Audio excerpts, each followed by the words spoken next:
Hi guys, I'm Dan, this is Kai, we're the directors at Crescent Mortgages, bringing you another one of our fan queues, frequently asked mortgage questions. And today we're going to be giving you the difference between a fixed and a variable rate. Maybe giving you a bit of info on which one might be right for you, depending on your circumstances, so that you can make the right decision for yourself.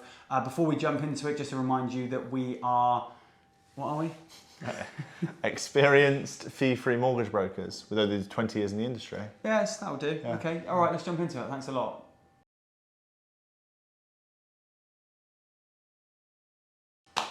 The age-old question. Fixed versus variable. First of all, should we tell them the difference?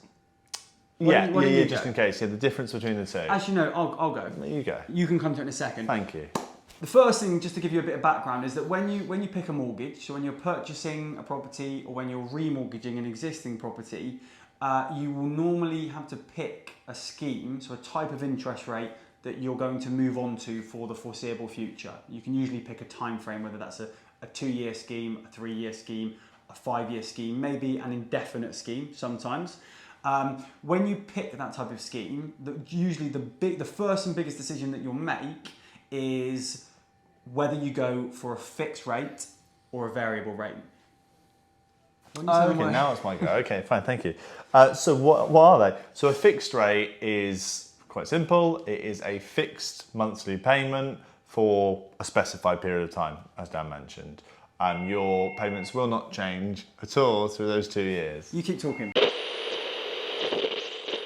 Then a variable rate. A variable rate will fluctuate, or can fluctuate, I should say. So it can go up and down, it can be linked to the Bank of England base rate, it could be linked to the lender's variable rate, it could have different variations on it altogether. Essentially, you can't budget in the same way, and it may be more challenging to manage from your end, but it may be cheaper depending on when, and obviously can go down as well as go up. As far as the benefits, so I don't know if you touched on that briefly, but with a fixed rate, the interest rate will be guaranteed and will not change for that duration of the scheme. So you will have stability of payments, even if the Bank of England base rate goes up, even if the lender's internal interest rate goes up, it does not matter, your rate will not change. It's guaranteed to be fixed and not to go up or to go down. But obviously for most people, the concern is the rates may go up, and that's why they fix it.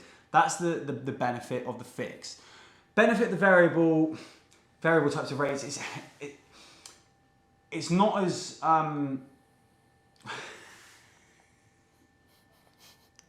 It's not as black and white, what you're going to say. It's not as black and white. No, okay, no. Fine, right. And the reason being, there are a few different kind of benefits and potentially pitfalls. So the first one is that some people might go for a variable rate because they believe that interest rates are going to stay level or they're going to reduce in the future. Now, obviously, you're taking a little bit of a gamble if you go for that approach, especially when this is a large mortgage on the roof over your head. But if you are kind of experienced in the economy, maybe you've got kind of a good understanding, you have strong views, it's completely up to you. If you want to take that risk and go for a variable rate, then by all means you're welcome to. But obviously you have to accept that if interest rates do go up, your interest rate could go up with it. Depending on when you go for a variable rate, they sometimes start at a lower interest rate to a fixed scheme. So you might find that a 2-year fix at the moment might be 2.5%, but a 2-year tracker might be 2%, for example. So you may find that you actually benefit from a lower interest rate by going for the variable rate. So if rates do stay the same or drop down, then obviously you are going to pay less in the long run. And I think probably the main benefit, and the main reason why a lot of people go for a variable scheme, which isn't directly related to the fact that it's actually variable, is that some variable rates do not tie you in for the initial scheme period. So I don't know if you want to, I feel like I went on there for a little bit. So why don't you jump in? You're in a flow. Thanks a lot. So yeah, they don't tie you in. So I would probably almost go back then and say, if you take a fixed rate, whilst you get all the stability and all the comfort of that payment not changing, you are tied in with said lender for the scheme, so the 2, the 3, the 5 years, whatever it may be. And if you wanted to sell the property, if you wanted to pay the whole thing off or anything on those lines, you would incur quite a big repayment charge. normally a percentage of the mortgage. It could be 5% of the mortgage balance, maybe 1% if you're lucky towards the end of it, but there is a charge. On the variable products, often or sometimes there are no charges or no early repayment charges specifically.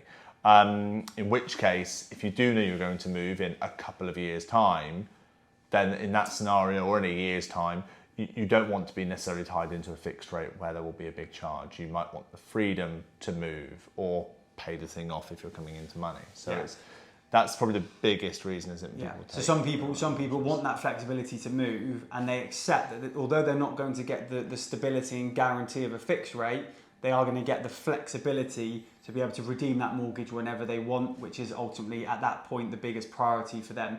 And it could save them a huge amount of money in avoiding those early repayment charges.